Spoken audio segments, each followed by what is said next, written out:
Hi, I'm Arthur Schlamm. I'm a research scientist at FAIR in New York City. I study how to build AI agents by combining ML components into systems. The first of three lectures on attention in neural networks and transformers. So in this lecture, we will cover the softmax function. And in the next lecture, we will cover neural attention more generally. And in the third lecture, we will talk about transformers, neural attention in the context of transformers. So we're going to review the softmax function, but just to give a bit of context, because we're going to care about the softmax function as a mechanism for neural attention, we should define that. So neural attention is when you have a module in a neural network that computes a probability distribution over its inputs, and where that probability distribution depends on the computational state of the module and the inputs. There are lots of ways to compute attention. There are lots of attention mechanisms that people have studied. The most standard one right now is affected by the softmax. So what is the softmax function? So the softmax function inputs a set of numbers and outputs a distribution over that set of numbers. So it is defined by exponentiating each of the numbers and then dividing each of the exponentiated numbers by the sum of those exponentiated numbers. And because of that division, for any input, the output sums to 1. In other words, if you take the set of inputs, you apply the softmax, you get a set of outputs. That set of output numbers is a probability distribution. Now, softmax is a function defined on sets. So it just doesn't care about permutations of the set at all. So if you were to permute the elements of the set, there's no order in a set. The output would be permuted in the same way you permuted the input. So let's look at this graphically. What we've done here is we have on the left side some numbers. So we have a set of numbers. On the right-hand side, we have the outputs of the softmax function applied to those numbers. On the very right, what we've done is taken each of those masses, making up the probability distribution that is the output of the softmax, and stacked them up so you could see that they actually sum to 1. If you look, there's the little 1 at the top of the bar. The numbers on the left, the input numbers, do not sum to 1. They're on some completely different scale. It doesn't matter which scale inputs you put in, the outputs are going to be scaled to 1. If you were to double the inputs, you do not double the outputs because it has to sum to 1. If it's summed to 1 before and you doubled the outputs, then you would sum to 2. So softmax is not linear. It responds to scaling up the inputs by becoming more sure. So if we were to double the inputs, we would put more mass on the maximum output. So again, we didn't make the outputs bigger. They still sum to 1. You can see that on the bar on the far right. It's just the mass of the largest input is now a greater proportion of the outputs. So we can see what that does again. This is what happens when you double.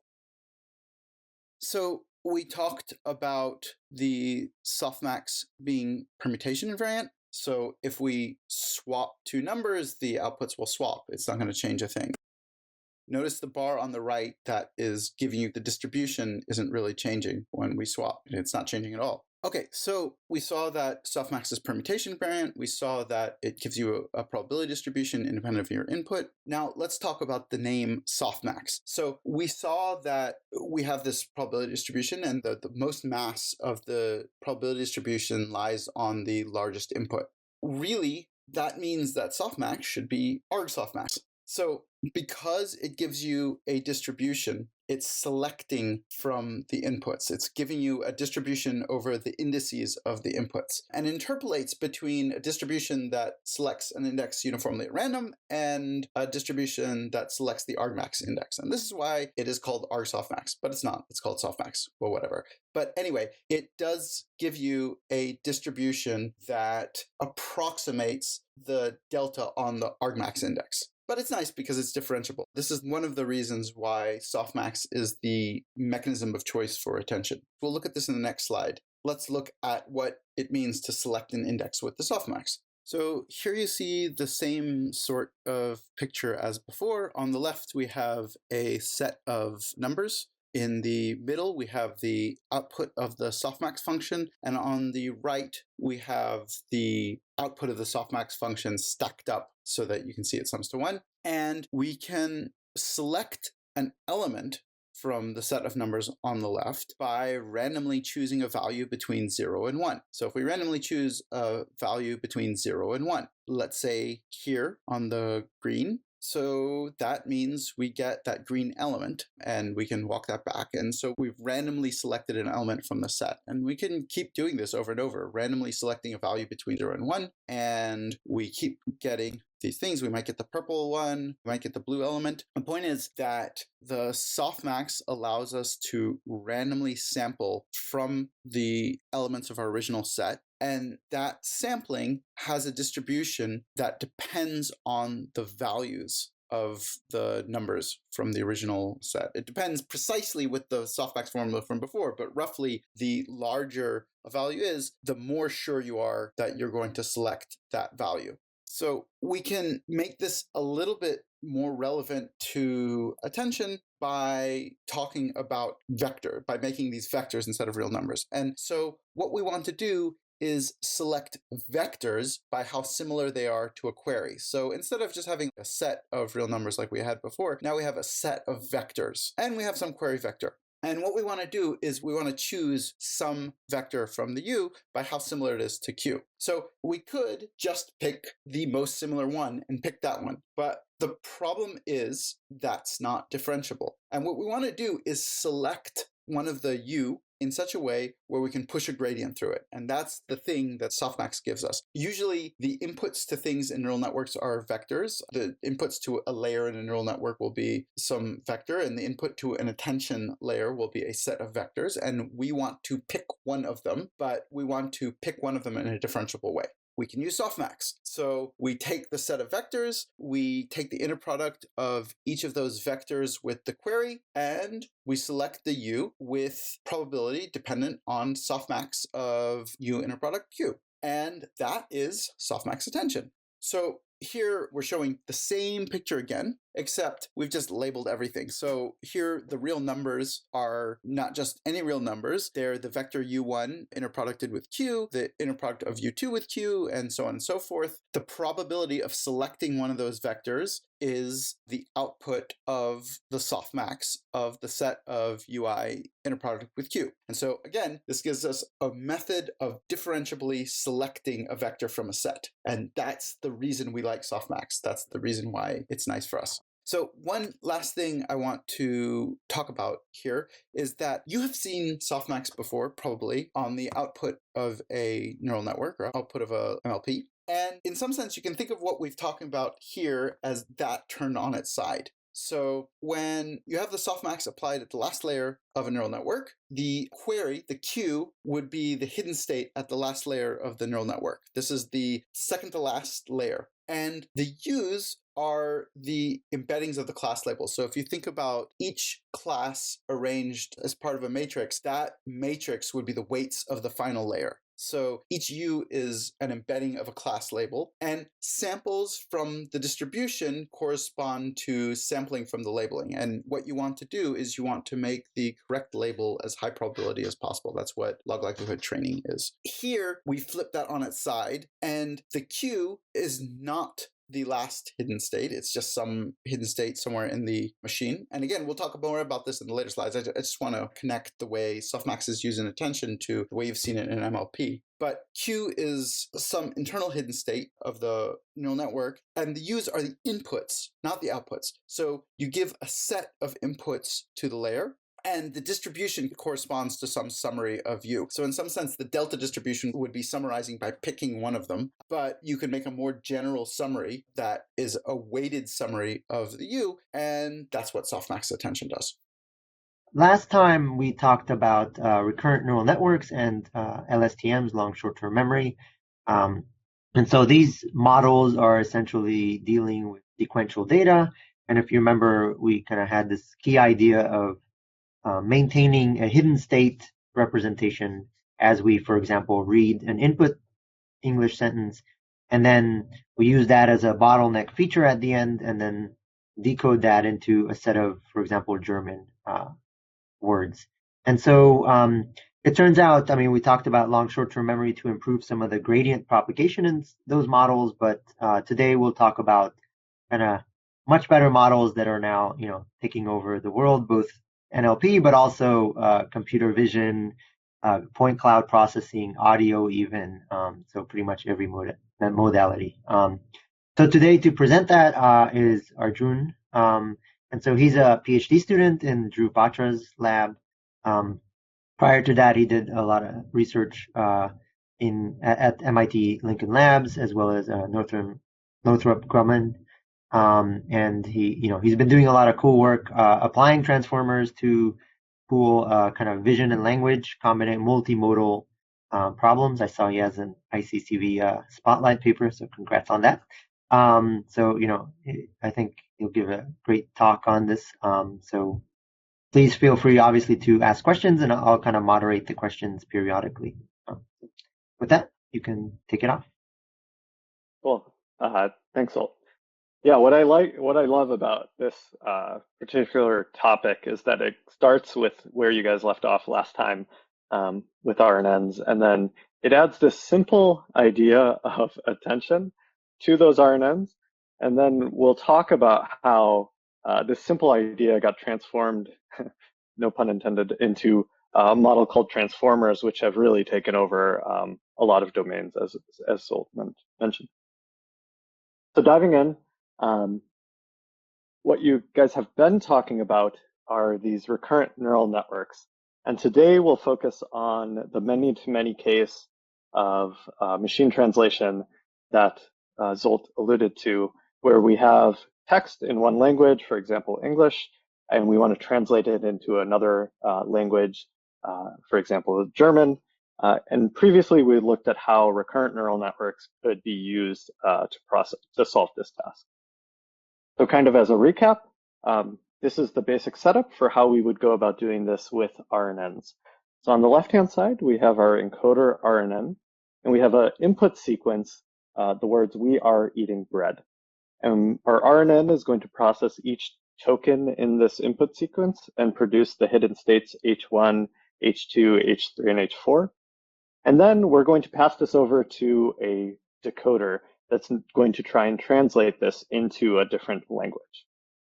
Now, unlike what you saw previously, where we simply used H4, the hidden state from the final output, as the bottleneck feature that we pass over to the decoder, we're going to do it a little bit differently today. What we're going to do is we're going to take H4 and produce two different vectors from it. The first vector is going to be the initial decoder state, S0, and this can be a simple projection of H4 with an MLP into a vector we're going to call S0, and we're going to use this to initialize the state of the decoder as we do our decoding. And then the second vector we're going to call a context vector, and in practice we sometimes maybe just use H4 as this context vector. But at an intuitive level, what we would like this context vector to do is capture the semantic information about our input sentence, "we are eating bread." And then we're going to use this context vector at each step of the decoding process to try and decode our output words.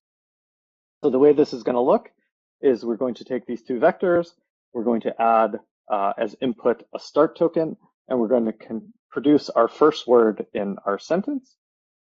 We're going to then use that first word that we produced in our sentence as input to the second step of our decoder. But importantly, we're going to use that same context vector that we used in the first step as input as well. And we're going to use our updated hidden state S1 to produce our second word in our sentence.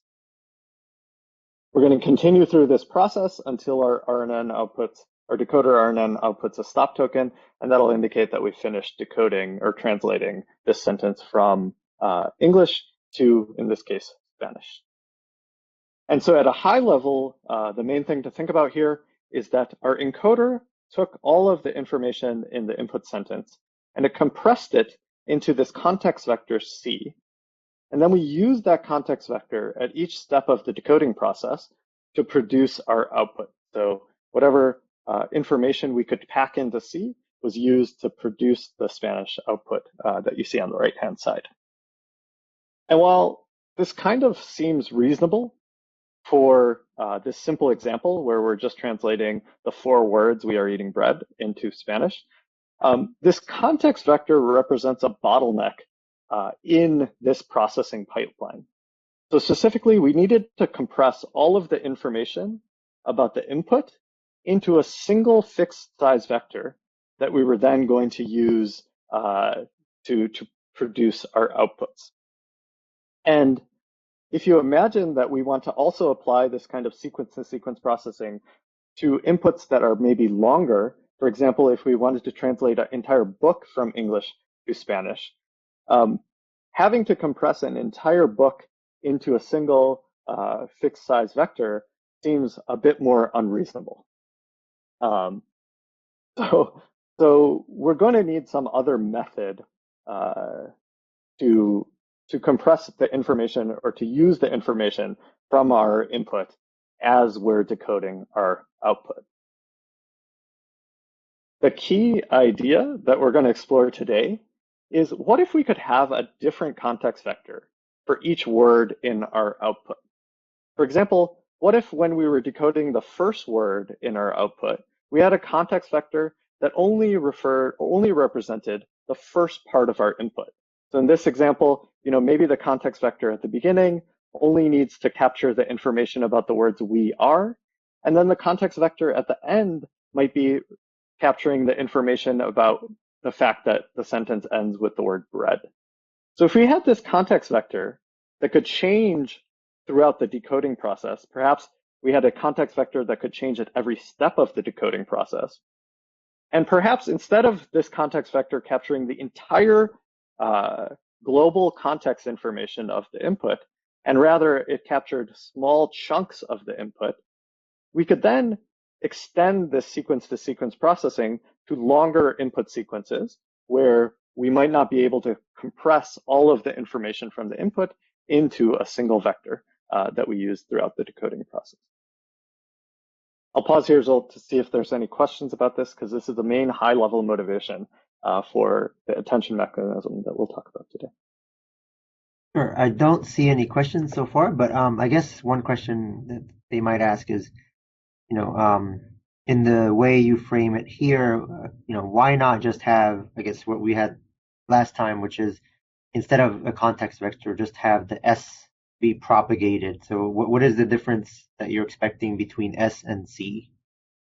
Yeah, so here having the 2 vectors, S0 simply indicates where to start. So how do you start this decoding process? And you might want to have words that represent the beginning of the sentence. And C actually tries to capture a more global context. So C is going to try and capture the entire context of the sentence. And by passing C in at every individual time step, we get to maintain that global context of what we're talking about on the decoding side at every step of the output. In the previous example, we needed to keep modifying that global context at each decoding step. And so in this setup, we kind of get to maintain a fixed representation of the encoder. I see. So I guess there's a clarification question. So C is constant throughout the sequence? Correct. Okay. Yep. Okay. So now we're going to step into, so we mentioned this C being constant is an interesting way in which people started to use these RNNs for sequence-to-sequence processing. But we mentioned that this is kind of a bottleneck because now the C needs to capture all of the global information about the input sentence. And to get around this, we're going to use an attention mechanism. And the way that it's going to work is that essentially we're going to use this hidden state S0, our decoder hidden state, in a different way than we were using it before. So before we were just propagating the decoder hidden state from time step to time step. Now we're going to use it in a different manner. And specifically, what we're going to do is we're going to compare this initial decoder state S0 with each of our hidden states for our input tokens on the encoder side. So we're going to compare S0 with H1, H2, H3, and H4. And we're going to calculate what, at an intuitive level, you can think of as a similarity. score. So this similarity score is specifically going to be calculated with this function FATT. And this function FATT is going to be modeled with a simple MLP. So the MLP will take as input S0 and H1, H2 and H3, it'll take S0 and HI and produce the scores E11, E12, E13, and E14. And these will simply represent unnormalized scores that represent how close, how similar S0 is to each of these hidden states, H1, H2, H3, and H4. The next step is that we're going to turn these unnormalized similarity scores into a probability distribution. And so we'll do this by using the softmax function that we've seen before. And when we pass these unnormalized scores through the softmax, what we're going to get is these values A11, A12, A13, and A14, which are going to be probability values or attention weights, either way of describing it is fine. They're going to be attention weights that range between 0 and 1 and sum up to 1. So essentially, we're just going to turn those unnormalized scores into a probability distribution over the input sequence. The next step is we're going to use these attention weights to form a weighted combination of our hidden state vectors H1, H2, H3, and H4. So specifically, we're going to multiply H1 times A11, and then we're going to multiply H2 times A12, and H3 times A13, and H4 times A14. And then we're going to sum up these values to produce our output value, C1. So you can see this mathematical operation written out here. So what we're doing is we're taking these attention weights and we're using them to form a weighted combination of our hidden state vectors that were produced by our encoder RNN. At an intuitive level, what you can imagine is that if S0, for example, matched closely to the hidden state 1 and hidden state 2, then it would have produced nice high attention scores there. And if it didn't match H3 and H4, there would be low scores here. As a result, our probability distribution would be weighted towards these first two words in the sentence. And then our final context vector would essentially be some average or weighted combination of the first two words in our sentence. So this is what we would like to happen because we know that when we're decoding the first word in the sentence, we'd like to have information about what are the initial words in the input sentence. So you can just imagine for now that this similarity function was learned properly and that S0 did correctly produce high scores for the beginning of the sentence and low scores for the second sentence. What we'll talk about later is how this process of producing these attention weights are actually just learned in an end-to-end manner, sort of in the magic of deep learning.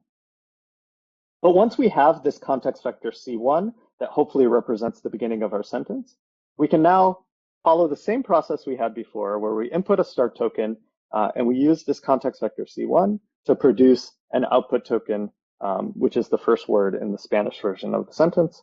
And then I'll mention again here, the really neat thing about adding this attention mechanism is that all of the mathematical operations that I described, so the softmax function, multiplying HI with each of the attention weights, all of these operations are differentiable. And so rather than supervise where this model should look in the input sentence, we're simply going to supervise that the model produces the correct output word. And then we're going to use backpropagation to propagate weights back through all of these mathematical operations such that the model learns to attend to the correct parts of the sentence at the correct time. Okay, I'll interrupt if you don't mind. Oh, sorry, I guess if you want to finish the intuition. No, this is a good place. Okay, so there is one clarification question and two more conceptual ones. So here is F attention like a learned inner product metric? Let's just think about it as an inner product. Because this this is a great question because in the future we're just going to use a dot product similarity instead of F attention. So at an intuitive level, you can think of it as that. Okay. Yeah, I guess there's a few questions about how F attention is computed, but I guess the answer is right now we're kind of describing it conceptually, and we'll show like instantiations of that a little bit later. Yeah, yeah. Um, Yeah, go ahead. Go ahead. No, F attention was originally part of these architectures, but but people eventually learned that you could just use cosine similarity there, and then you don't have to learn the weights of this attention function. Okay. So a few more kind of more conceptual questions. So in some languages, the order of words get flipped around with respect to other languages. How does the Yeah. network work if you only use past states as the context vector? Beautiful question. We'll show a visualization where I'll describe where this exact scenario happens. Okay, great. And then another question, is there any problem with storing an unbounded number of tensors as the state? And then there's a little bit more specific in the graph neural network, you might have each node be a tensor. Can we have an array of tensors as the state? I guess I'm not sure about the relationship between the first part and the second part, but I guess you're storing some unbounded, potentially unbounded number of, or unknown number of tensors. Is that a problem? Yeah, I mean, in practice, you can't have an infinite number of tensors because you'll run out of compute memory, um, whether that's GPU or CPU. But in practice, it doesn't end up being too much of a problem. During training time, we might set a max length on the decoding side, but it eventually learns to produce outputs that are within a length that fits on our machines. Okay. In the previous model, S0 was directly connected to S1 through attention. The relationship between S0 and S1 is through C1. Is that correct? Yeah, Okay. so it's a bit of a simplification. Okay. Okay. Sounds good. I think there's another little bit more conceptual question. I'll ask that later. Okay. Great. So as we continue processing decoding this input, we're going to go to the, oh, sorry. At a conceptual level, I already mentioned this, but perhaps what we would desire out of these attention weights is that at the beginning of the sentence, it would put high attention on the first couple words in this sentence so that it could produce the first output word. So at the second step, we're going to follow the exact same process, except instead of using S0, we're going to now use S1, which is the hidden state of our decoder. And that's going to produce our second context vector that we're going to use in the decoding process. And ideally, and so we'll use this second context vector in exactly the same way as we did before. So we'll use the context vector as input. Sorry for the missing line. There should be a line that goes from C2 into S2, indicating that it's an input into the second step of the decoder. But we'll bring down the first word that we generated to generate the second word. And at an intuitive level, the hope is that now the attention will have shifted from the words we are to the word eating, and then the context vector C2 will capture some information about this word eating, and then that will make it easy for the decoder to produce the second word in the Spanish translation of this sentence. And again, we'll just continue on until our network produces a stop token as an output, where our desire, our hope, is that the attention has properly shifted across the input as we decode this output. And we'll look at a specific visualization of what the attention actually learns to do next. So I won't get into the details now. But at a high level, what our motivation was that in the previous model, we had a single context vector that we were passing at each time step in the decoder. And this context vector had the heavy burden of being able to capture all the information about the input.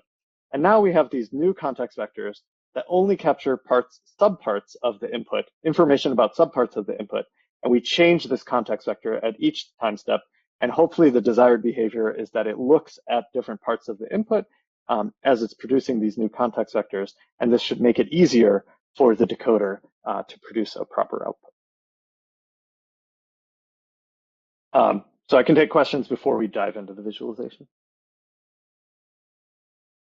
Okay. There's only kind of a high level question, a little bit different, which is, have people considered a probabilistic C to solve the bottleneck issue? Perhaps something like variational inference used in a VAE encoder. Yeah, I'm sure with the number of papers in NLP, somebody maybe has tried something similar to that, but I have not seen something like that personally. Yeah, I think, I don't think I've seen anything like that, and I'm not sure that will solve the bottleneck issue. I mean, I guess it's a little bit more complicated of a representation if you have a distribution over the C, but whether that will be easier to have the same effect, which is to like conditionally attend to different parts of the past, I think that might be a hard solution. Whereas this, I think, is a bit simpler solution but effective. Yeah, agreed. Okay. Okay, cool. So, I've been talking about how, hopefully these the attention models learn to attend to the proper parts of the sentence. And you maybe have guessed that I wouldn't be giving this lecture if they didn't do that, because that would be just a negative result. So it turns out that they do nicely attend to different parts of the sentence. And one of the really neat things about this attention mechanism is that it allows us to actually visualize what part of the sentence was being attended to as it produced the output. So here's an example where we're translating a sentence from English to French. And across the top of this visualization, you see the English sentence that was being translated. And across the left-hand side, you see the French translation of that sentence. And what this visualization is trying to show is where were the attention weights when it was producing each of these outputs. So the first row in this visualization shows you where the model was attending to when it produced this first word in the French translation. And so there's some interesting structures that end up coming out here. So the first one is that quite naturally, we get this diagonal pattern across parts of these attention weights. And the diagonal pattern indicates that when it was producing the first word in this output sentence, it was looking at the first word in the input. And it continued on looking at the second, third, and fourth words as it produced those words in the French translation. But relating back to the question, there was the great question asked earlier, does this model ever flip the order of words? And so what you can see here is the words European Economic Area actually turn out to have to be flipped when you're producing the translation in French. And I won't try and say the French words, but my assumption here is that the word area corresponds to the word zone here, and it looks like economic is the same, and then European is European here. But you can see that they were translated in the reverse order. And so the model learned to attend to the word area first before it produced the other words in this sentence. So hopefully that answers this question about how it can reorder words. It can do that by simply attending to the words in a different order. And it highlights this fact that it doesn't need to attend to the first word first. It could have chose to attend to the last word first. In this particular example, it was advantageous to do some sequential processing and then some non-sequential processing, and then sort of go back to like a more sequential scheme here. But even in this area that has not been highlighted here, you can see some different patterns that tend to emerge when we have these attention mechanisms. Okay, so at a really high level, the really cool thing about this is that all of this attention weighting kind of just emerges naturally from trying to solve this English to French translation task. And we never had to supervise. These are the correspondences between the words. We just had to say, you have this model with this inductive bias that you're going to attend to different parts of the input as you produce your output. And in doing so, the model learned to have this very nice behavior. I'm going to transition here. So again, we could take some time for questions if there are any. I don't see any right now. Cool. So one of the neat things in computer science research is anytime we have something that works, you try to take that and make it more general, or create a more general version of this. And this is a concept that Justin Johnson, who produced these slides, highlighted in his talk about this topic, is that when people saw that attention mechanisms worked so well, they decided to go down this path of making this scheme that was specifically designed for sequence-to-sequence modeling with RNNs into a more general concept. And so I'll go into how we generalize this concept of attention into something that is going to turn out to be an extremely powerful mechanism in deep learning. So to start, what I've done is I've simply taken the exact attention mechanism that we've talked about previously, and I've just reformatted the way that we're presenting it. So on the left-hand side, you see the inputs that we've been talking about. So we've been talking about a state vector. We've been talking about the hidden vectors from the encoder state. And then we've been talking about some computation. So we've been talking about calculating similarity with this function FATT.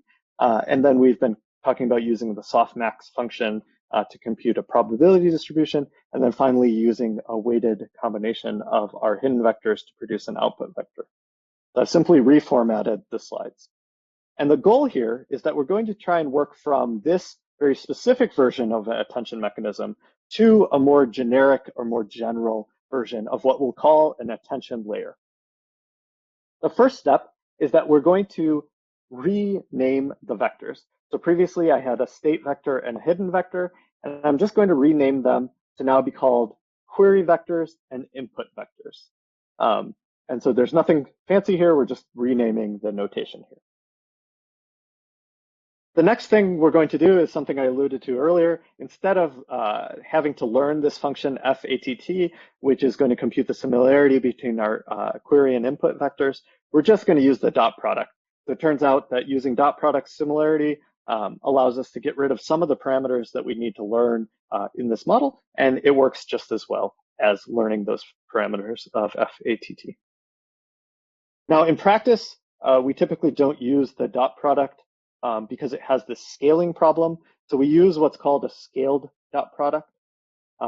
Essentially, what we're going to do here is it's the general dot product, but we're going to divide this by the square root of the dimensionality of the query vector. At an intuitive level, essentially what happens to the dot product is that as you increase the dimensionality of our query vector Q, we're going to increase the magnitudes of our dot product similarities. And so to mitigate the consequence of increasing those magnitudes, we simply add a normalization factor in here. So now that we have the scaled dot product, the next thing we're going to imagine is that in the previous case, we were thinking about a situation in which we had this single query vector. And we updated this query vector each time, and we attended to our inputs. But in a more general sense, we might have situations in which we want to have multiple query vectors. So we might want to query multiple things about the input. And so to do so, we'll create multiple query vectors that we can use to query the input. So there's nothing too fancy here. We're still going to compute dot product similarity, but instead of computing dot product similarity between one query vector and our input vectors, we'll compute it between a set of query vectors and our input vectors.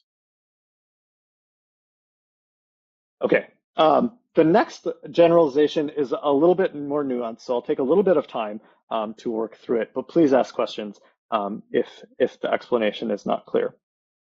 It starts with this observation that if you look down in the computations that we're performing, you can see that we're using the input vectors in two different ways. So first, we're using it to compute similarities when we take the dot product with our query vectors. And then secondly, we're using it down to produce our outputs. So we're producing a weighted sum of our inputs to produce our output vectors y. And at an intuitive level, the way I think about this is that our query vectors are the decoder asking for some information about the input. So for example, a query vector might ask for information about food that was mentioned in the input. In this case, the word bread would be the food that it was returning. And we're going to take this query for food and match it to the input vectors to see which of the words in the input sequence are similar to that. And while you can imagine that the word bread is probably pretty similar to the word food, it doesn't match exactly. But hopefully there's high similarity between these two words. But then on the output side, we're going to now want to return some information to the decoder. And specifically, we're going to want to return that you asked a query about food, and the answer to your query is about bread. And here lies a little bit of a tension. So our input vector now, when we're calculating similarities, needs to be close to the word food. But when we're producing outputs, it needs to produce some information that is unique, some information that is different from the word food. Because if it just returned the word food, it would be unhelpful to the decoder. The decoder already knew that it was asking for some information about food. And so if you return just that, oh yeah, the sentence contains information about food, that's not going to be helpful for the decoder because it already knows about that. So what you need to return is something that's unique about the food that's mentioned in the input sentence.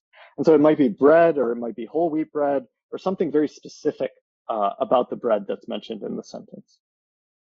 And so the observation here is that the input both needs to be similar to the query, but also provide unique information that's not contained in the query.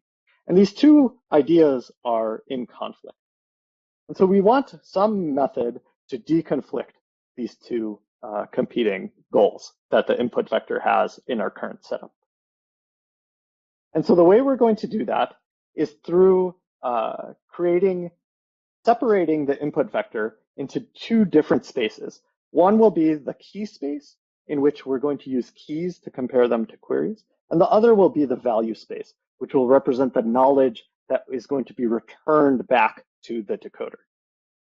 And so at an intuitive level, again, we're going to create these keys that hopefully match closely to the query.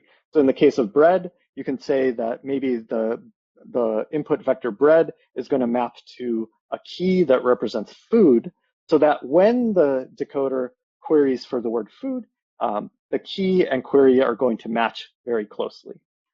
But then when we're returning the value from this operation, we're going to return some information about the very specific item of food that's mentioned in the input sentence. The mathematics of this are that we're going to learn a key matrix WK, which we're going to multiply with our input vector X to produce key vectors K. And then we're going to learn a separate matrix, WV, a value matrix W, that projects our input vectors into a value vectors V. And so you can think about this as having two different spaces, a key space in which our keys match closely with queries, and a value space in which our values produce useful information that can be used in the decoding step. Next, we'll walk through a visualization of this, but I'll stop here for questions in case that key value business was unclear. Okay, I don't see any questions. Are there any questions? I guess there's a slight time delay for the broadcasting, yeah. So we'll wait a little bit. I mean, I guess intuitively, are there, I guess we're going to instantiate this in a particular sets of inputs such that it becomes clear why you might want to do this, right? Right. Yeah, so I'll just walk through this and we can answer questions after this walkthrough. So the inputs to this attention layer that we've been describing are these query vectors Q that you see are along the bottom, so Q1, Q2, Q3, and Q4, and then these input vectors X1, X2, and X3 that you see along the left-hand side. And the operations that I've been describing are that first we're going to take our input vectors, we're going to multiply them by our key matrix to produce keys. And remember, these are like lookups so that they match closely to the queries. So keys K1, K2, and K3 are then going to be matched with the queries Q1, Q2, and Q3 using dot product similarity here. And this is going to produce our similarity matrix. Again, these are unnormalized scores that just represent how similar each of our key values are to each of our query values. And then we're going to take the softmax to turn these unnormalized scores into probabilities. And here we're taking the softmax along the columns of this matrix. So each column in the matrix, the resulting matrix A, is going to be a probability distribution over the input tokens X1, X2, and X3. So A11, A12, A13 will be a distribution over our X values. Similarly, on the value side, we're going to take our value matrix WV, multiply it by our input keys X1, X2, and X3 to produce our output value vectors. And then finally, in each column of this matrix, we're going to compute the weighted sum of the attention weights with the value vectors V1 through V3. And that's going to produce our first output Y1, and we'll follow a similar product and summation operation for each of the columns in the attention matrix. And so this represents kind of a generic version of our attention layer, where we took inputs X and query vectors Q, and we produced some outputs Y by performing this attention operation over these values, over these inputs. And so there's a few questions, if you don't mind. I guess, this is describing a little bit of an abstract, right, attention layer. So it's not really clear. There's a question. Could you go over quickly what parameters are being learned versus what's being fed in as an input? Yeah, that's right. So the inputs here obfuscate that. So the parameters that are being learned are these WK and WV vectors. And those are the only parameters that are being learned in this model. So X is an input, Q is an input. And in this layer, just these two values are being learned. The rest of the operations are these non-parametric operations, such as the dot product similarity, taking the softmax and dividing by the square root of D. So I guess so you said WV. WV and WK. Right. So these are essentially projections, linear projections, or I guess you can add non-linearity, but here linear projections of the inputs to get the key and the value. And so you are taking the same input. It's just that you're projecting them in different ways to try to represent these two different things that you want to represent. Yeah. Okay. Okay. So you spawned a lot of questions. Are the query vectors the decoder states? Yes, if this was the example that we were looking at before, it would be the decoder state. We're going to walk through one more generalization of this, and it's actually going to get rid of the query vectors. So we could hold talking about specific applications of this attention layer till then. Okay. Yeah, I guess, there's another question trying to relate it to the we are eating bread. Yeah. Are you going to cover that in the next few? Yeah, let's go through the one more generalization, and then we can talk about the similarities between the two models. Okay. And then there's one question that's I'm not so it says are the functions x to k and x to v decoders?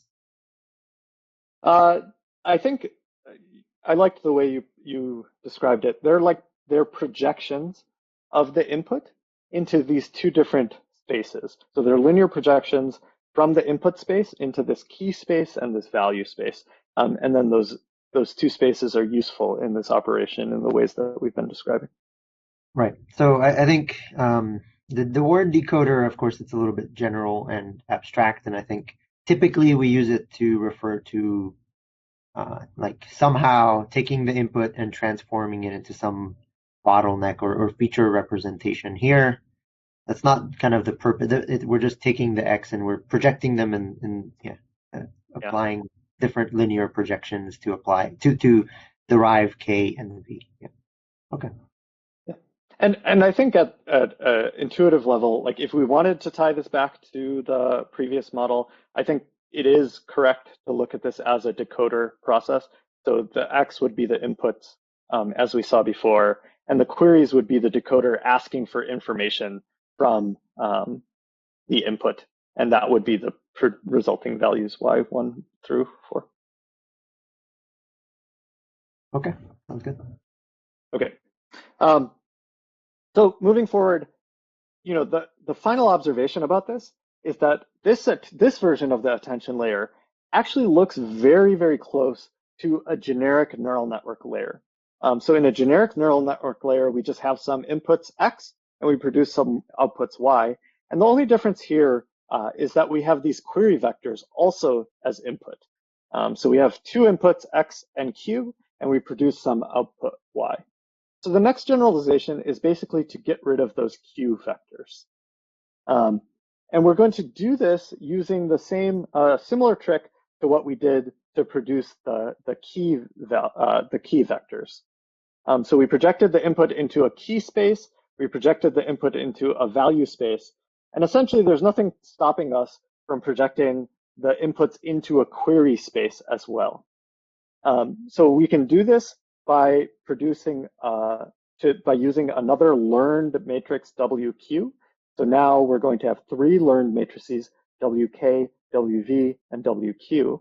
And we can use that to project our inputs into queries themselves. You can see at the top, I'm calling this a self-attention layer. And that refers to the fact that these queries are now being generated from the inputs themselves. So the input X1 is going to produce a query Q1 that it's going to then use to query information about the other inputs in this input set. So we have this input set X1, X2, and X3, and perhaps the input X1 wants to find out some information about the other values in this set of input vectors. And so it's going to produce this query vector Q1, and that's going to allow it to go query the other vectors for information.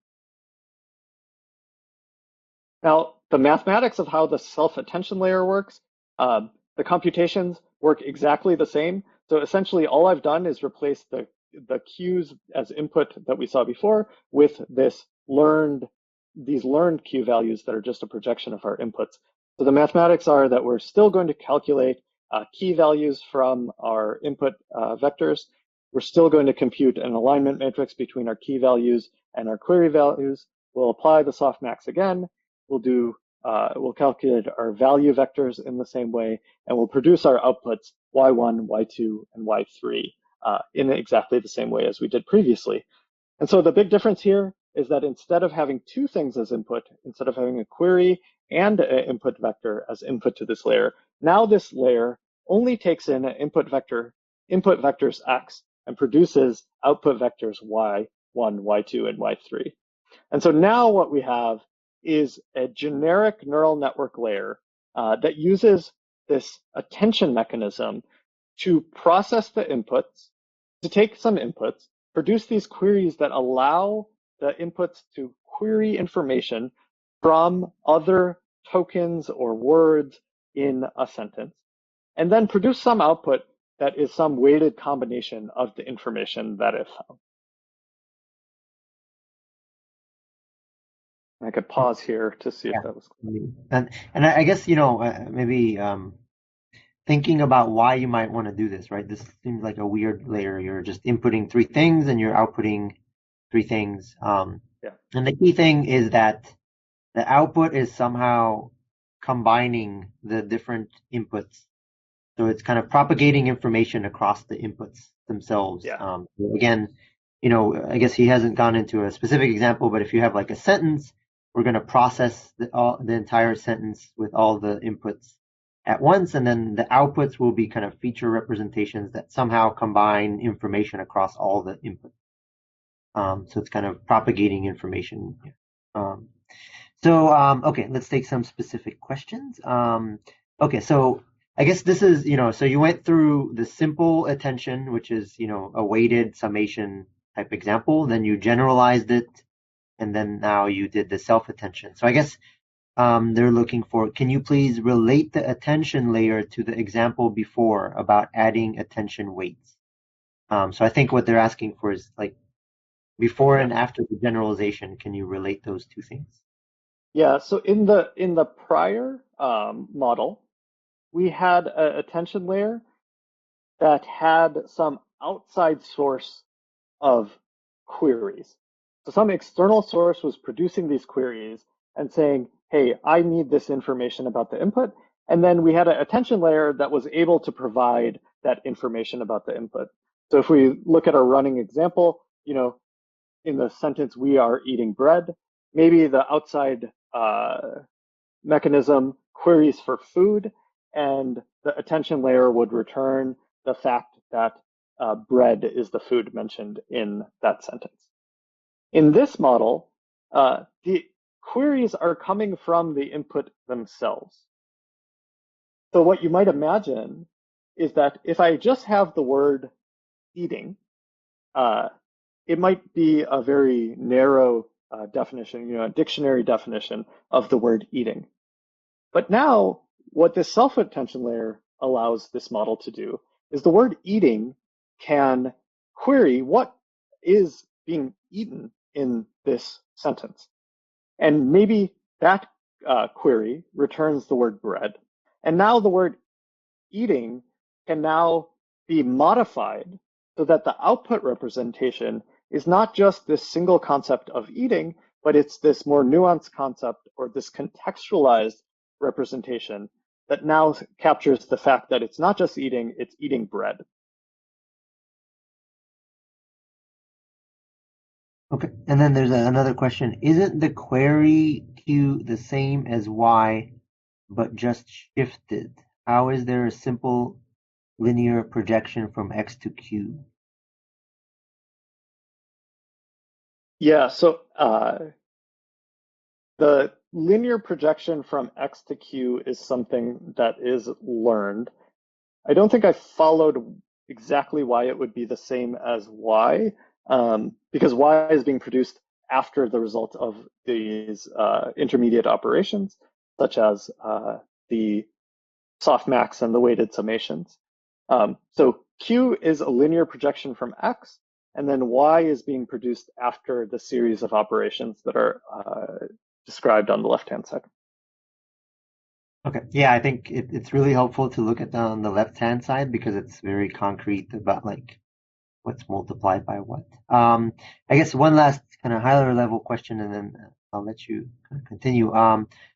So in some sense, it is a much more powerful, fully connected layer? Question mark. Yeah, I like that that version of it.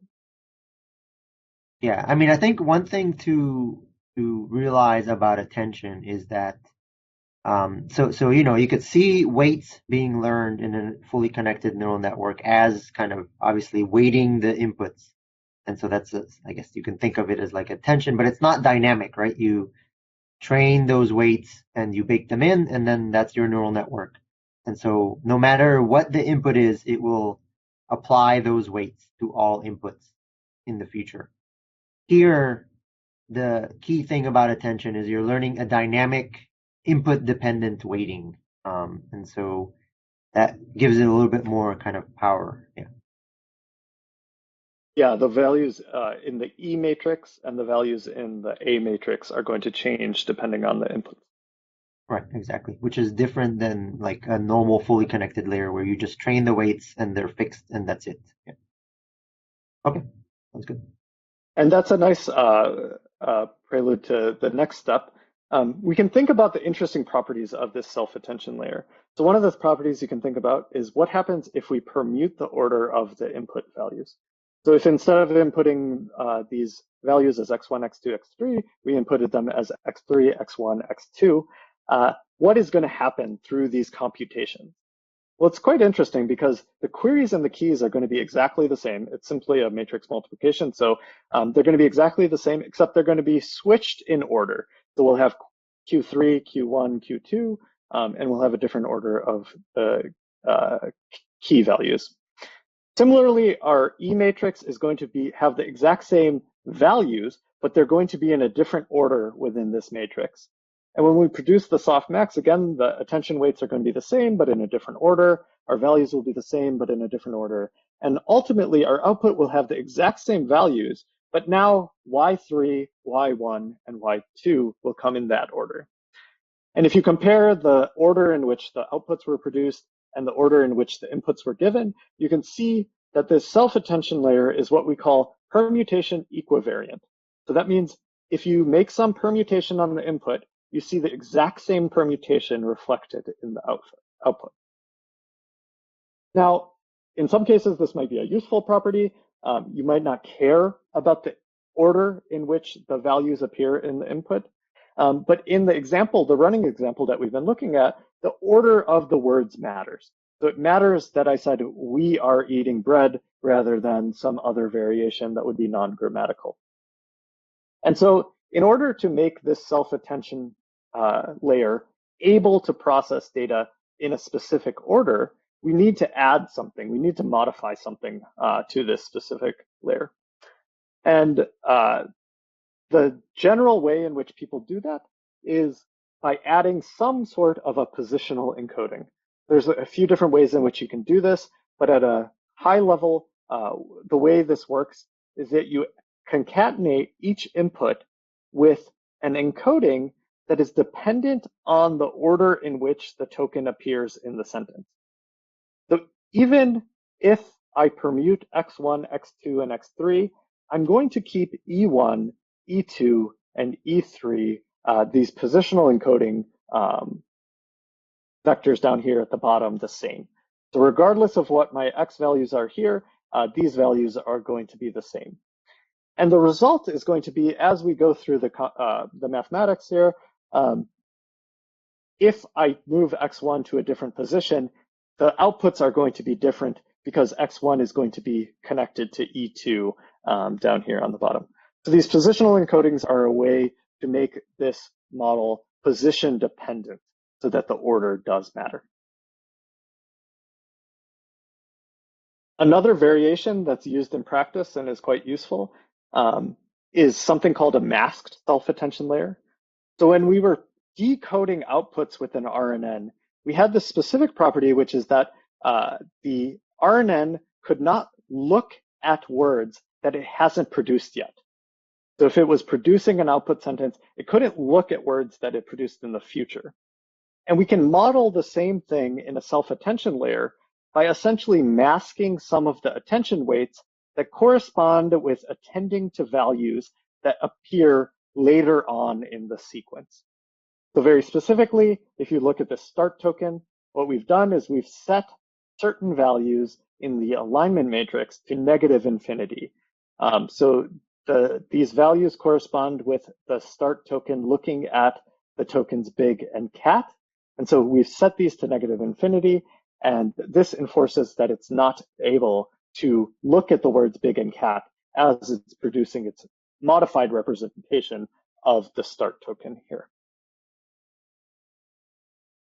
Another variation that's used in practice is that we might want to run multiple attention layers in parallel.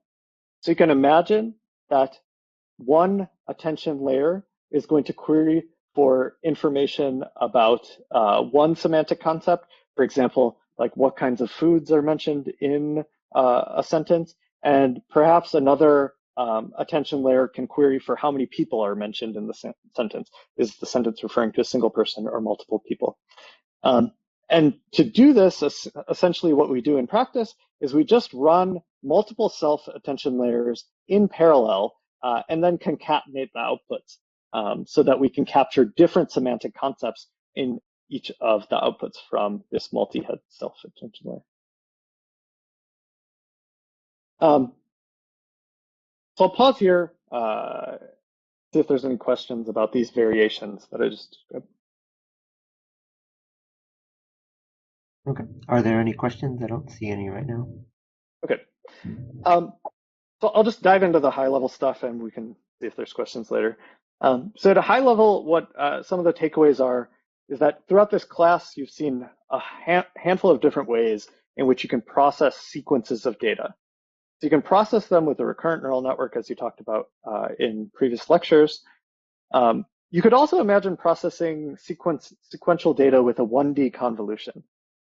So we could slide a 1D convolution across our sequence of data and produce outputs in that manner. One of the limitations of this is that a 1D convolution has some local view of the input sequence. And in order to expand that local view, you need to stack layers of convolutions. And so if you want to process a really long convolution, you would a long sequence with 1D convolutions, you would have to stack many layers of 1D convolutions to get there, and that's not terribly efficient. The final thing we've looked at is these self-attention layers. And the nice thing about these are that the self-attention layer essentially has a direct path from each token in the input to every other token in the input. You simply create this query vector and you match this query vector to every other token in the sequence. And so if you have a really long sequence and you have a token that needs to go look back at the beginning of it, it's a really nice way to be able to gather information that may have occurred really far in the past or really far in the future when you're modeling sequences. There's a lot more details about the differences between these methods that are mentioned on this slide, so I encourage folks to read them and ask questions as they come up. But at a high level, the question might be, okay, given that we have these different methods of processing sequential data, which one do we choose? And there's this really famous paper that has this bold, fantastic title, which is that attention is all you need, alluding to the fact that these self-attention layers are good enough to solve all the sequential processing problems that you ever want. And now that might not be the exact case in practice, but it's a nice name for a paper. It's a catchy name for a paper, and it's turned out to be more true than not true. So specifically, what was introduced in this attention is all you need paper is a neural network layer called the transformer layer or the transformer block that used this self-attention mechanism at the heart of how it does sequential data processing. So very specifically, the way the transformer block was constructed is that data is first processed with a self-attention layer. Perhaps you use a multi-head self-attention layer so you can have multiple attention layers computed in parallel. And then the block adds a residual connection on top of this, and the residual connection helps with gradient flow throughout this network. We then add a layer normalization, and layer normalization is similar to other normalizations that I'm not sure if you've covered in the class, but simply help with optimization in neural networks. And then they added an MLP that act independently on each vector. So the self-attention layer looks at all the vectors in the sequence, but this little MLP at this point only looks at a single token and transforms it in some way that's useful for the model.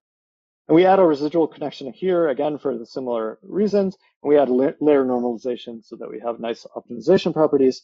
And this block that they designed specifically in this paper is what's called the transformer block. And it takes as input some set of data, x1, x2, x3, x4, and applies these series of functions to produce an output y1, y2, y3, and y4. And I won't go into the details of exactly why each of these blocks were constructed, but many people have done ablations of exactly where you want the layer normalization or the residual connections in this model. And so you can look up those papers if you're interested. But this was the design that was first proposed in this attention is all you need paper. And it turns out that their model was just incredibly simple. They took this transformer block and they just stacked one on top of the other on top of the other. And so what you can imagine is we have some input sequence. We apply attention to transform that input sequence, so we have some contextual understanding of each of the tokens. And we just repeatedly apply these transformations until we get some output sequence that has this nice, rich, contextualized understanding of the input. The transformer model is composed of this transformer block in this encoder-decoder structure. Again, I won't go into the very specific details of this transformer model, but the encoder-decoder structure essentially reflects the encoder-decoder structure of the RNN that we saw at the beginning of the class. On the left-hand side here, we're going to take our inputs and we're going to try and encode them so we have some rich contextual understanding of what the input information is. And then on the right-hand side, we're going to try and decode that information into perhaps some other language when we're doing machine translation. If you look at this diagram, you can see some of the components that we described earlier. So the positional encoding information, the multi-head attention. On the decoder side, we have to do this masked multi-head attention so that we can't look at words that we haven't decoded yet.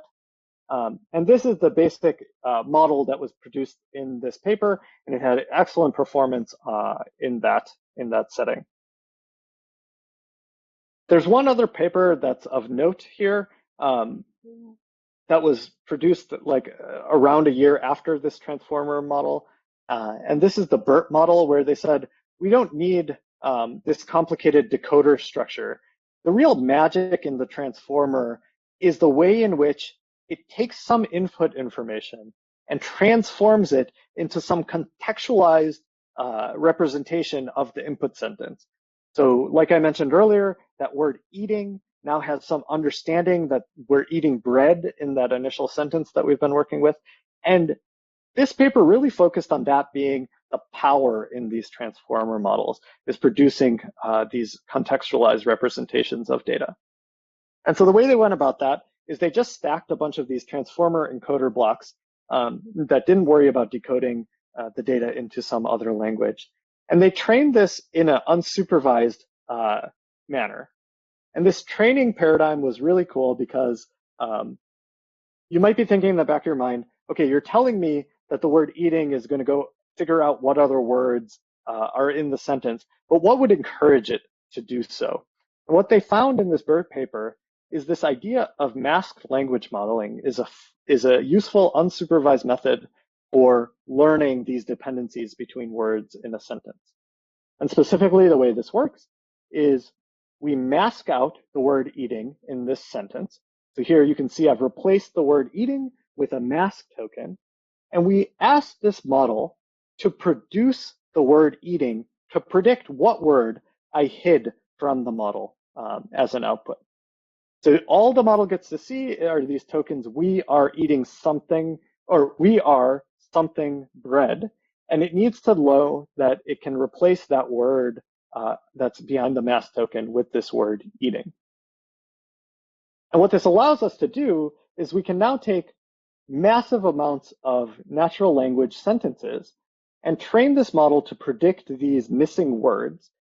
And in doing so, what the model is going to need to do is look at the words that are near that word eating and form some contextualized understanding of the sentence such that it's able to predict this word eating very well. Instead of telling you more intuitions about why this is good, I'm going to walk through some examples, both quantitative and qualitative, of why this is good. So this is the GLUE benchmark, which is a natural language processing benchmark.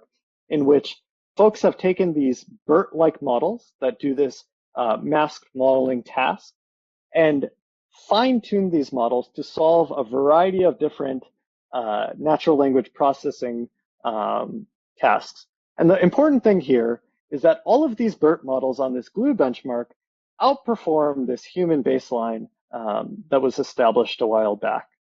And they perform so much better than this human baseline that the folks that produced this benchmark actually had to produce another benchmark that they called SuperGLUE so that humans could retake the #1 spot on this leaderboard. This slide was a screen cap of this benchmark last year. And since then, unfortunately, humans have dropped from the top spot on this leaderboard again, and they now are, I think, the third place. There's 2 models that use this BERT-like modeling with transformer models to surpass this human benchmark on SuperGLUE as well. The best way to understand how good these models are to just look at a qualitative example. So here's an example from a blog post that the folks at OpenAI produced. So you can train these transformer-like models to perform this a prompt completion task. So the prompt written in blue was written by a human, and the model was trained to produce like legible human language that follows from the prompt that you see at the top. So in this specific example, the prompt mentions unicorns living in some location. And as you read through the model completion of this, it's just incredible. So it produces this name. It names the unicorns, Ovid's unicorn. It talks about how they're 4-horned and silver and white. It goes on to create some researcher who's researching these, and that researcher even has a university in which they came from. And at the end, it talks about the setting in which these unicorns were found by a natural fountain surrounding peaks of rock and silver snow. And I encourage you to read this blog post because it's just incredible the kinds of things that these models are able to produce. And it's all based on this simple self-attention mechanism that I described previously. I don't have much time, so I'm going to mention one more topic that's closely related to my research. And it stems from this question of, okay, transformers are this super powerful model for modeling language data. Can they be used for more than just language data? And some of the work in our lab has explored this. And one of the papers that I like from some of my colleagues a lot was produced a couple of years ago. And it produced this model called Vilbert. And the goal of Vilbert is to jointly process images and language data. And the way they do this is they take a visual encoder that's composed of a CNN, like you've seen previously, and a couple other layers so that it produces object detections. So on the left-hand side, you have a model that produces object detections given an image. And in Vilbert, what they do is they treat these object detections as visual tokens. So tokens like words that represent what is contained in an image. And then on the right-hand side, they do vision and language processing by combining 2 BERT-like models, one that processes the vision data, processes the visual token, and one that processes language data that processes any kind of language input. And rather than go into the details of how this model works, I'm just going to show you a cool demo of this that, again, I encourage you to take a look at and try.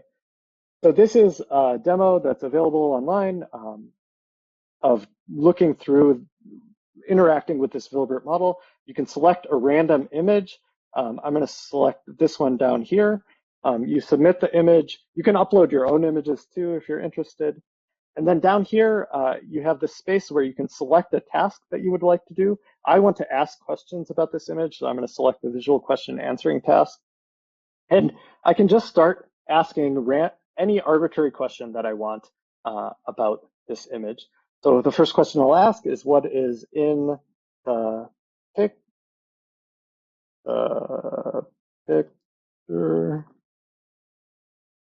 And the model will produce a pretty reasonable output, a baseball game, a baseball player. I can ask, what is the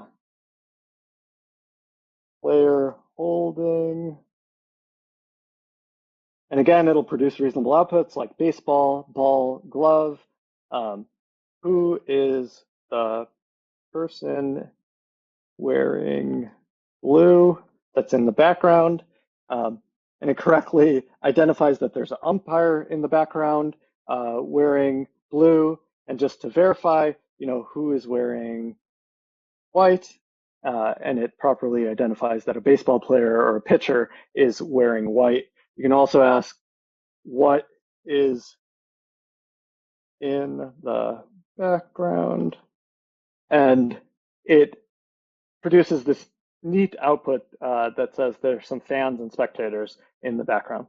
And the underlying mechanism for this demo is this model that uses these attention mechanisms and transformer layers to process both the questions that I've been asking in this demo and the object detections from this image on the left-hand side to produce incredibly reasonable outputs here. So again, I encourage you to see if you can break this model and let my colleagues know about all the ways in which you can have fun with this. So just to wrap up, we talked about this self-attention layer that represents this really powerful modeling technique that is relatively recent to the deep learning space, and how that model has been used in these transformer-like architectures, produce just incredible results.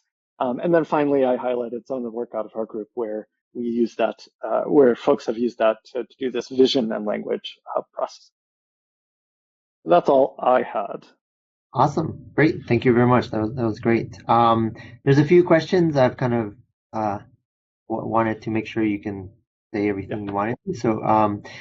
So I guess they get progressively higher level. So the low level one is what is the MLP doing in the transformer block? What is it learning? Yeah, I don't have a clean description of what's being learned there. It's a transformation from one vector space to another. And there's different architectures that might be used there. For example, you could use a bottleneck in there to maybe do some data compression there. But I don't have a strong intuition as to what is happening there. Right. So, I mean, I think, yeah, in deep learning, sometimes we have an intuitive idea, such as I think attention and self-attention are kind of high-level intuitive ideas, and then we can try to implement those in the neural network. And then often there's a lot of linear projections and added everywhere that are more of like a hyperparameter, like architecture search. So we'll talk a little bit about architecture search at some point, but in reality, these smaller, low-level design decisions are often more empirically based, right? So people try things out, or something. Google's servers automatically try lots of things out and then see what happens. Yeah. Okay. So another question is this the same idea as word embedding, such as word to vec? So I guess what's the relationship between those kinds of methods? Yeah, right. So there's a lot of similarities there because they're doing some unsupervised pre-training of vector representations there. Here, the high-level difference is that we're going to do it with these attention mechanisms, and this masked language modeling task works well when you combine it with these attention models. Is at a high level the difference. So it's a modeling distinction. Right. Okay. So this is a little bit high level, but and I think is a really good question whenever you see these cool results. Is there an exploration of how different these generated blog posts are from the training data? Yeah, that's a great great question. I'm pretty sure that early on when they were producing these blog posts, some of them were cherry picked. So sometimes they mention how many samples they looked at before they cherry picked one to provide for this. So I'm not sure if that specific one was cherry picked or not, but that's something that folks do in this generative modeling space as well. There's been a ton of analysis of this thing, and I know that these models are able to memorize certain parts of the input, but I think there's still not a concrete answer on quantifying exactly how much is memorization and how much is some nice form of generalization. But there seems to be a mix of both. Right. And I think, and so we have Facebook people giving office hours, and we had a good discussion about this in the language models portion. I think it's not clear to me that, I think a lot of things that we think require intelligence, like generating a blog, um, in the end, people are very regular in the sense that if you have billions of pieces of text, you can probably produce pretty coherent ones, not even just literally outputting things, but copying and pasting small portions, even down to the words, right? Or like maybe pairs of words or whatever n-gram type things. So it's not clear that, I mean, the task itself is not clear whether it requires an understanding of the text or generalization, right? Even though it looks impressive and we intuitively felt like it did, maybe it doesn't so much. I guess similar to how, in general, things that we solve with AI tend to not be so impressive, or we don't consider AI anymore after we solve them. Yeah. Yeah, and frankly, that's some of the reason why some of the work in our group works on like this visual question answering task, because there at least there's some concrete answer of like, okay, here's the answer to the question, but even there's some ambiguity, and so maybe you have some measure of like, did it solve the problem correctly? Right. And there was another question there of like IQ tests or like AP tests. Can these things solve? And again, my question is like whether AP tests are that like varied, really. Like there's only so many ways you can ask a calculus or whatever question, and so copying and pasting will probably work. Yeah. Okay, there's another question. What is the difference between hard attention and soft attention, and which is used in the self-attention layer? Yeah, so hard attention would require that after you compute the softmax and you get some probability distribution, you select the argmax out of that. So the argmax, and then you set that value to 1. So then instead of sampling some weighted combination of your, in this case, value vectors, you would select a specific value vector to propagate into the output. Hard attention is something that's been explored, but it introduces a difficult optimization challenge because you no longer have a continuous, you no longer have continuous gradients. And so you need to solve that challenge in a different way. And there's different methods to do that, but it's simply a harder task to solve.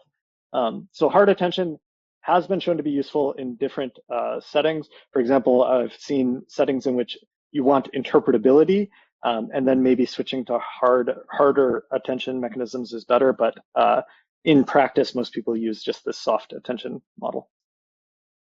Right. Yeah, and I should say, we've done like, for example, if you have multi-robot communication, there you can actually train it with soft attention. That is, you weight which other robots to communicate with during training because it's fine. You're not considering like bandwidth or anything. And then during inference, you can take that same like learned model and then do an argmax and do like hard attention. Like so, you can do like soft attention training and then do an argmax during testing.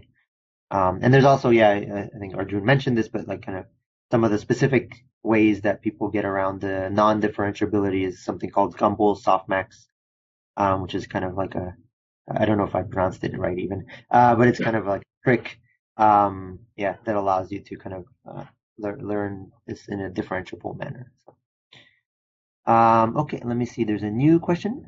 Okay, this is one I have to think about. Could you create sort of hard attention by creating an entropy penalty? I think in general you could do something like that. I'm trying to think where I've seen something similar. It turns out in practice you don't need to do that to get these things to work well. But again, like I mentioned, like if you want something more interpretable, perhaps that's a way to go. Right. Okay. Yeah, I mean, so entropy, like, minimization, I guess, is like peaking the distribution. you can always do. Again, you're kind of imposing a bias, which is not clear that is one you want here in the sense that, for language translation, for example, you probably don't necessarily want this kind of stuff. Yeah, I guess depends on the domain. Yeah, that's in my past experiences when we've applied hard attention in language problems, there has been a slight drop in performance. So, you would think that would be a setting where it might work, but it doesn't seem to. But maybe we haven't found the right method yet. Right. Okay, great. Awesome. Yeah, thank you very much. It was a great explanation of transformers, which are, I know, pretty complicated, lots of details. So that was great. We appreciate your time, and thanks for all the great questions. That was good. Yeah, thanks for having me. It was fun. This is the third in a sequence of 3 lectures on neural attention and transformers, and now we will go into depth on transformers. In previous lectures, we've talked about the basics of neural attention, and we've talked a little tiny bit about transformers, but now we're really going to dive in. Transformers are a multi-layer neural attention model that are currently state-of-the-art in almost every single natural language processing task and beyond. They're state-of-the-art in some audio tasks even, and some vision tasks. So transformers are eating the world. So how are they better than previous neural attention models? So the most important thing, and we'll talk about each of these things and what they mean, is the multi-query hidden state propagation. So what they call self-attention. A second important component of the transformer architecture is multi-head attention. And finally, there are a bunch of things that have improved over all neural networks over the past few years. So for example, residual connections, layer norm, other things that stabilize the training of neural networks. Those are kind of common to everything, not just transformers. Most neural network architectures benefit from these things, but in particular, they benefit transformers as well. Let's review softmax attention as a layer before we get into multi-query or self-attention. So an attention layer works by taking a set of inputs, which are the U, and inner producting those inputs with a controller state Q. Those inner products are passed through a softmax to get weights A, and the output of the layer is a weighted sum of the A's against the inputs. Of course, there's fancier things one can do to get the output, various transformations that can be done on the output. One fairly standard thing in transformers and softmax attention more generally is to split the input representation into what are called keys and values. Here we've written them as U's and V's, and the keys are used to find the softmax weights, and the values V are used to compute the output. So now we can talk about self-attention. In the previous lectures, we showed how a multi-layer softmax attention network works. Self-attention, like in a transformer, improves on this by having a controller state for every single input. And in the same way that attention has an advantage over, say, recurrent neural networks in that the hidden state grows with the size of the input, a transformer or other self-attention style network has an advantage over the previously shown simpler multi-layer attention network in that there's a controller for every input. So the size of the controller state grows with the size of the input. And the way it works is each input has a controller state living over it. Those are the U super J. And those controller states, each one of them, are updated with softmax attention, just as the multi-layer attention network shown previously did. The next important feature of a transformer is multi-head attention. Multi-head attention splits up the controller states into chunks and operates the self-attention on each chunk separately and then recombines with a fully connected network. So it looks like this. On the left, we see the input controller state. We take some projections, which we'll call G, and take the full state and map it down to smaller substates. On each of the substates, we run attention. We get attention weights for each of them and then sum up as normal. So we do our weighted sums with the attention that was computed on each chunk. And then we take a fully connected network. That's the mapping from the colored dots to the black dots again. We take a fully connected network to recombine all of the chunks.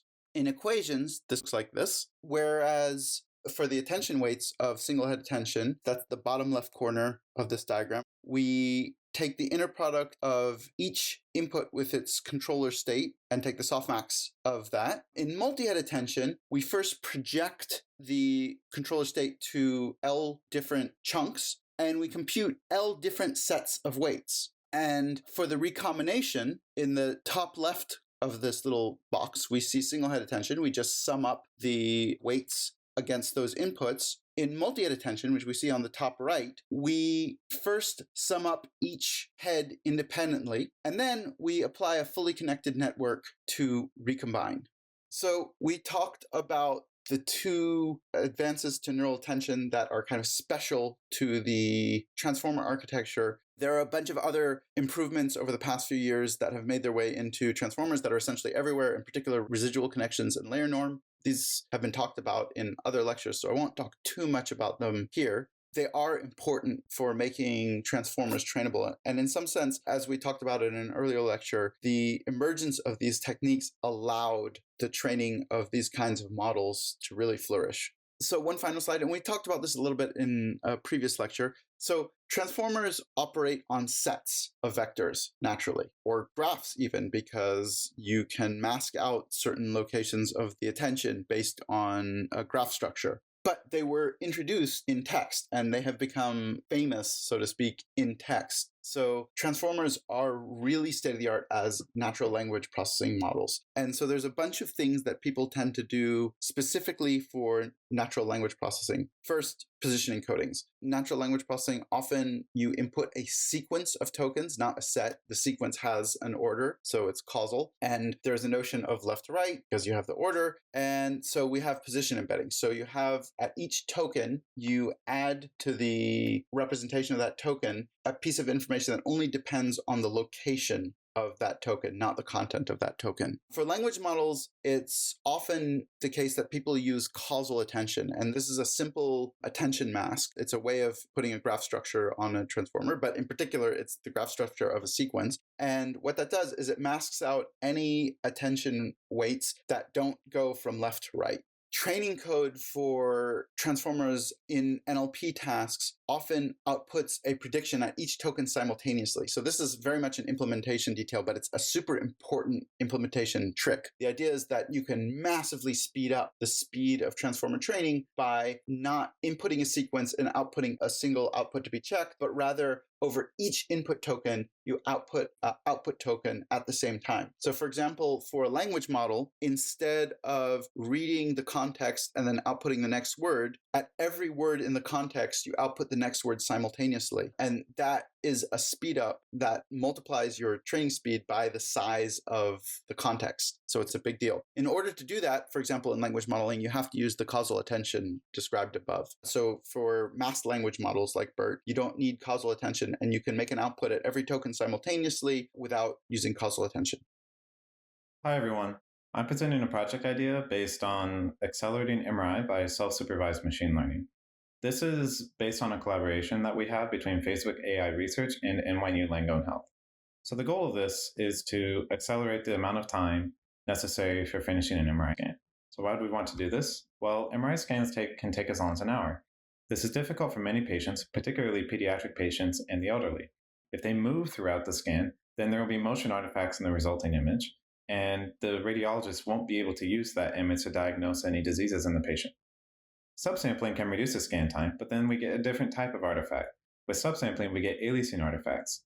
AI can help reduce these artifacts even in the presence of subsampling. So what exactly do I mean by subsampling? Well, MRI images are acquired in what we call K-space. K-space is simply the Fourier transform of the image. Due to the physics of how the system works, we acquire the data in this space. If we acquire less data, then the scan takes less time. And then we apply the inverse Fourier transform. And here I'm showing a particular case where we use 1/4 of the data and then an AI processing method, and we get an image of very high quality that the radiologist can still use. You can really see the differences depending on the type of processing method you use. So I'm showing 4 images. On the far left is a fully sampled image where we have all of the Fourier transform. Here the image is of good quality. If we subsample this image and then don't apply any processing, we get an image with lots of noise and artifacts. The radiologist cannot use this image for diagnosis. In the third column, I'm showing another subsampled acquisition, this time with traditional signal processing methods to reduce the artifacts. You see, we can make the image better, but we can't make it good enough, like the fully sampled image for diagnosis. On the far right, I'm showing a subsample case where we use an AI method. When we use an AI method, we can get the image quality high enough that the radiologist can still use the image.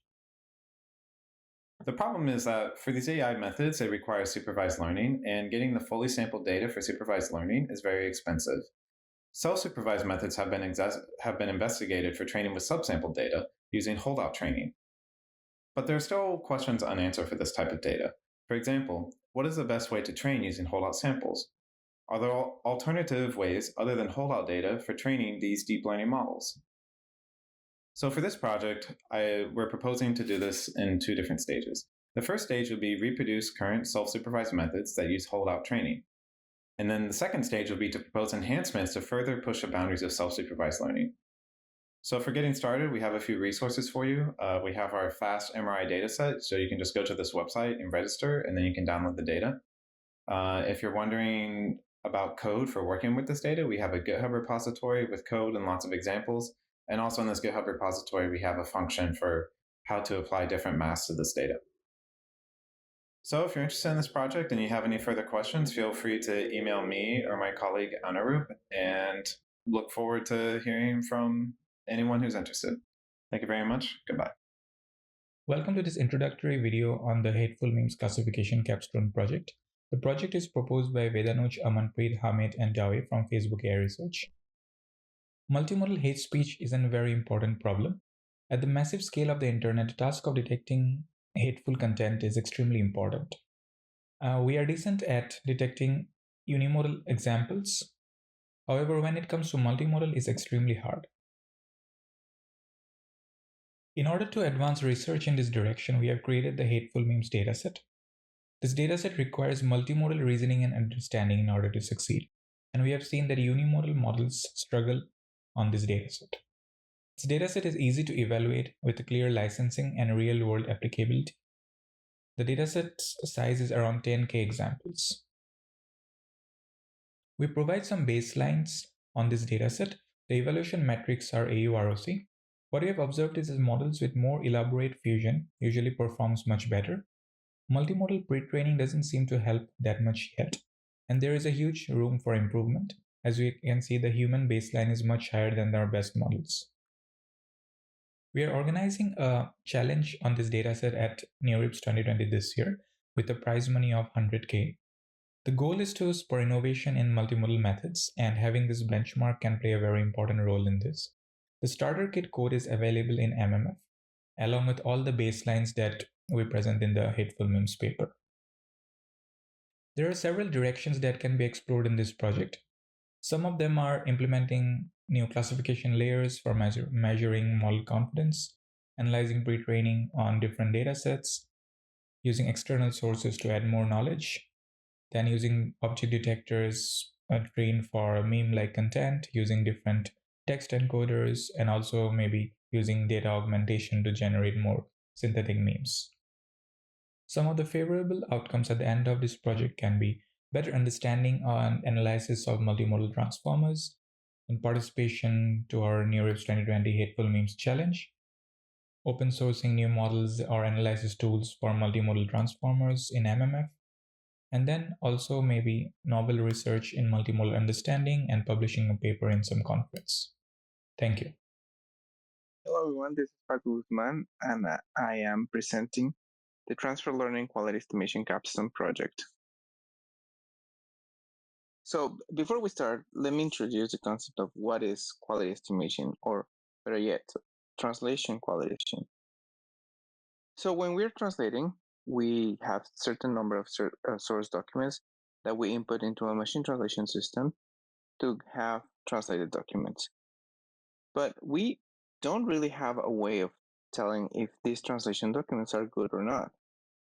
And here comes the QE system, the quality estimation system, which for each document produces a score that tells us, what is the confidence that we have in the quality of that empty document. So why do we need such a system? Well, for example, we can determine automatically which documents need human intervention so they can be post-edited.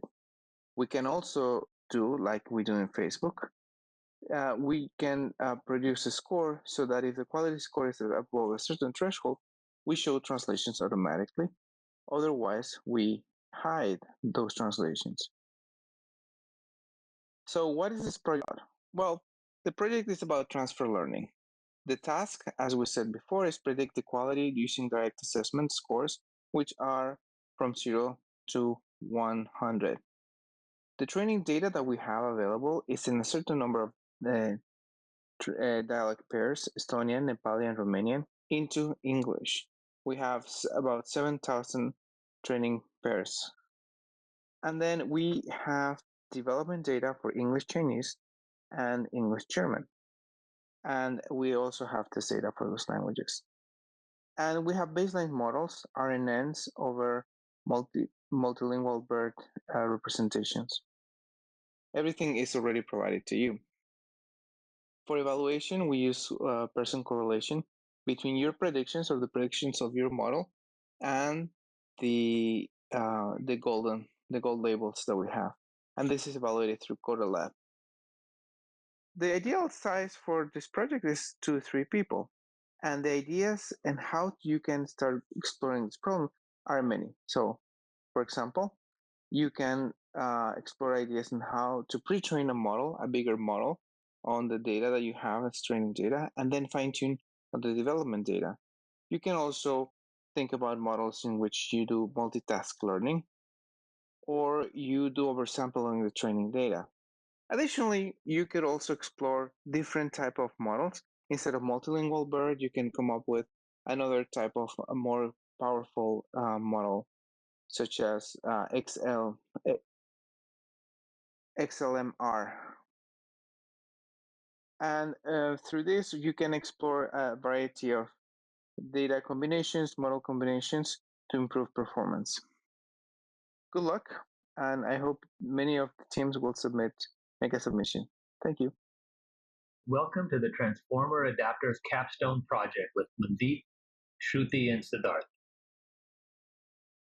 With traditional BERT-based transfer learning, the model is fine-tuned for every task. For each task, a new set of weights is calculated. Pre-trained models are very large. Commonly used pre-trained models such as BERT-Large and RoBERTa contain 340 to 350 million parameters. Fine-tuning a new 350 million parameter model for each downstream task is very expensive in terms of compute and storage. A completely new set of parameters is required for every task. Ideally, for a new task, we want to fine-tune a small set of weights. Fine-tuned models suffer from catastrophic forgetting, a phenomenon where deep networks tend to forget how to perform previous tasks when retrained on new tasks. For example, a model fine-tuned for task 1 performs poorly on task 1 after it has been further fine-tuned on task 2 and 3. It would also be nice to be able to combine or extend existing fine-tuned models to new tasks. Recently, adapters emerged as a promising alternative to full fine-tuning. In the paper Parameter-Efficient Transfer Learning for NLP, Housley et al. Showed that by using adapters, it is possible to achieve results equivalent to full fine-tuning while training an order of magnitude less parameters. Adapters will work by inserting a feed-forward bottleneck between layers of the transformer. When tuning for a specific task, the pre-trained model parameters are frozen and only the adapter parameters are trained.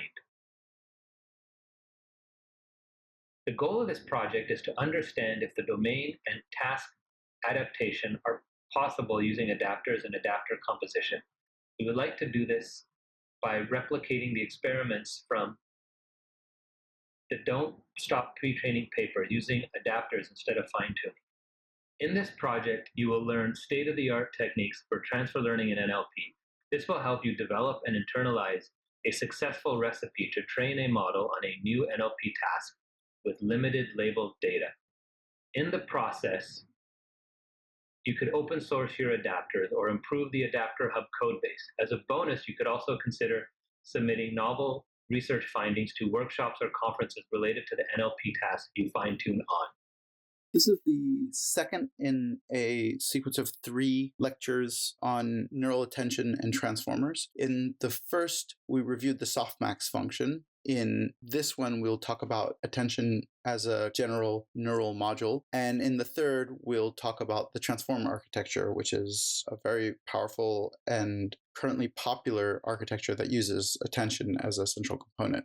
Let's start with an example in machine vision. Let's say we wanted a model to be able to answer a question, like what is to the left of the table. The system might start by focusing on the only entity in the question, which is the table, and then focusing on the entity that was in the question in the image. Now that we have the table in the image, we might focus on the relative direction left.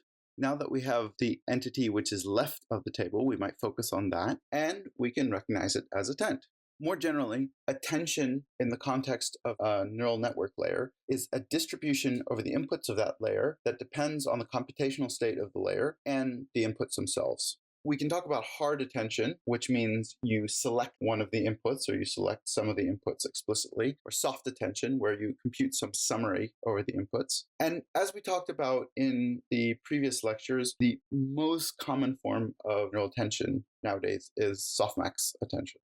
In computer vision, a natural way of using attention is saccades, or deciding where to look based on what you've seen before and what is in the image currently. So this is what we saw in the example in the beginning. Based on your state in the computation, you decided, oh, maybe I want to look at the table, or maybe I want to look to the left of the table. So notice the first thing was kind of a content-based thing. You were looking for where the table is. And the second thing is, well, I know where the table is. Now I'm going to decide where to look based on location to the left of the thing that I already know. But in both cases, where you're going to look next depends on the input, which is the image, and depends on your computational state, which is where you are in this process of finding what's to the left of the table. Attention also has a pretty long history in NLP. In particular, in translation, there's a notion of alignment. The idea of alignment is if you're translating, say, a sentence from one language to another. In the picture there, we are translating German to English. You have German on the vertical and English on the horizontal. If you're translating a sentence from one language to another, you might expect that there is some loose correspondence between the words in the sentences. So it doesn't necessarily need to be exactly one-to-one. It's just for each English word in the target sentence, maybe there is some German word in the source sentence that maps to it. And the order isn't going to be preserved. And it doesn't, again, even need to be an exact correspondence. Maybe one word in English corresponds to a set of words in the German. And so a soft alignment is a way of making this notion precise. It's for each word in the target, you have a distribution over words in the source. If you think about it, that is attention, just as we've talked about it before. The computational state is where you are in the sequence as you're translating, and the input is the source sentence. So you have a distribution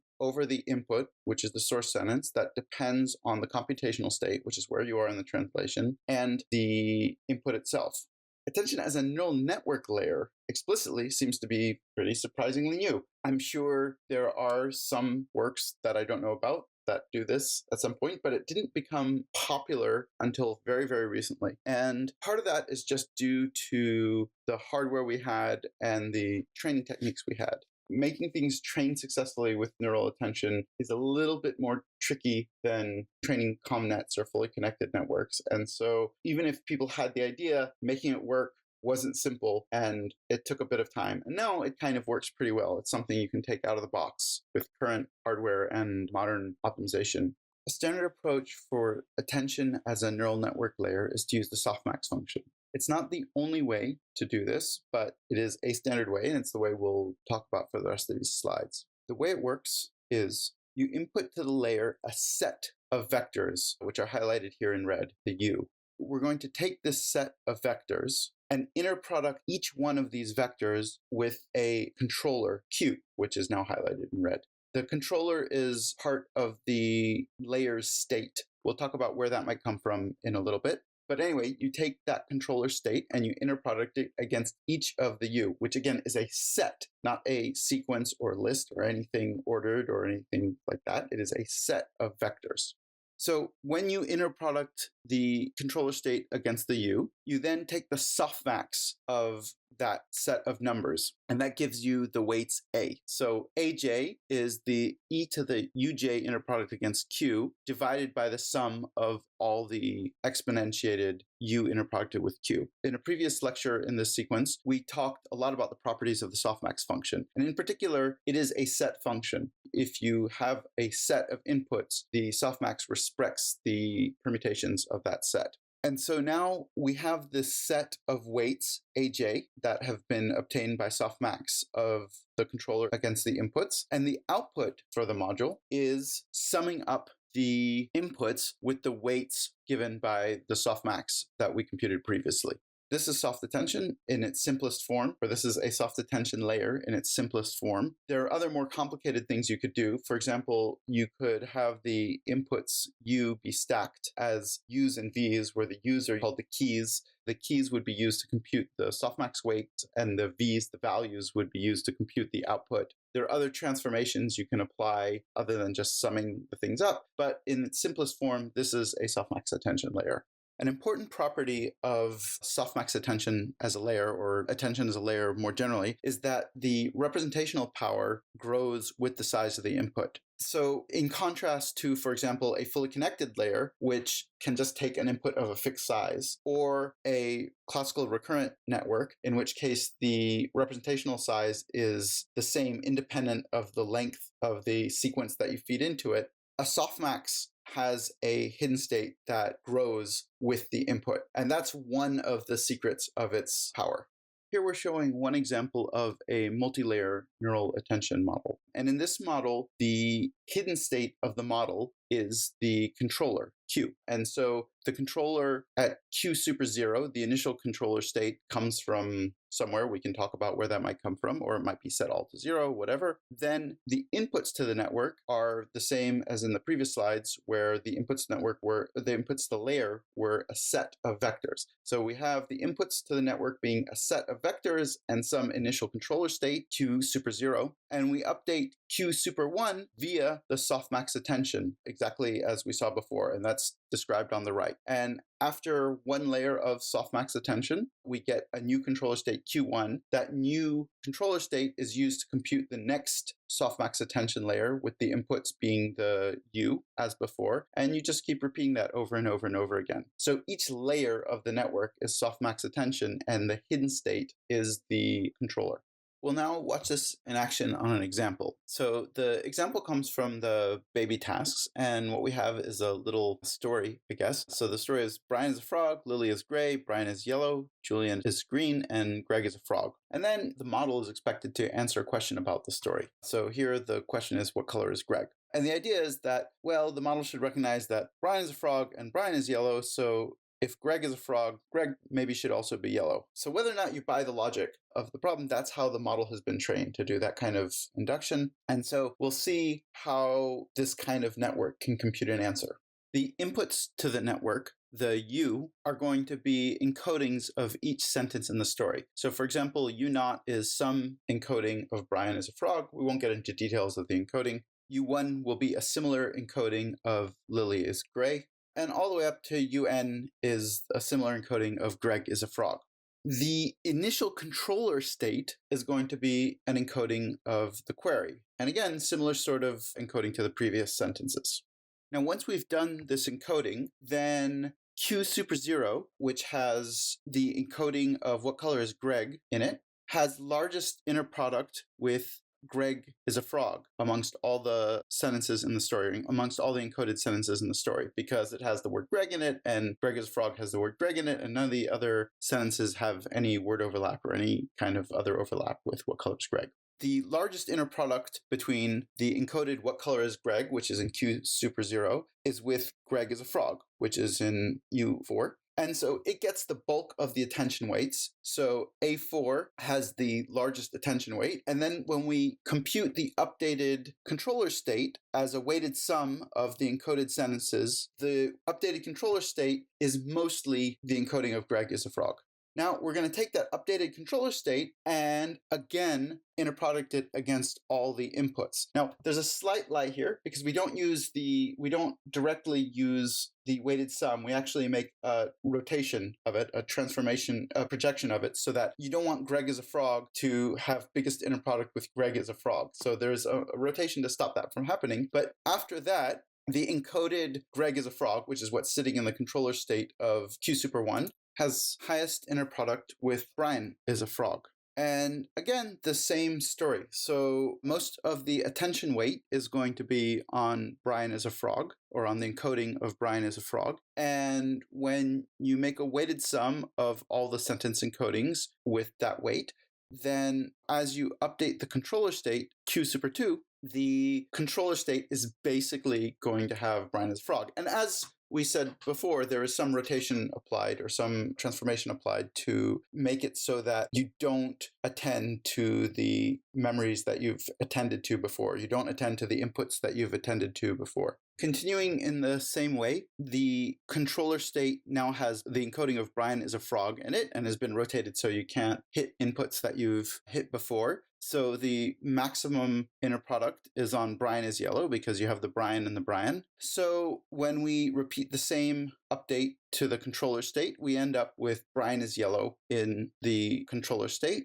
And then finally, we want to output something. And so the machine knows enough what a color is and can match the color to the yellow that is in the controller state. And so the final output layer, when it looks at the controller state, can pick out the yellow and answer yellow. And this is how this kind of multi-layer attention can do reasoning over a set of inputs, reasoning in air quotes.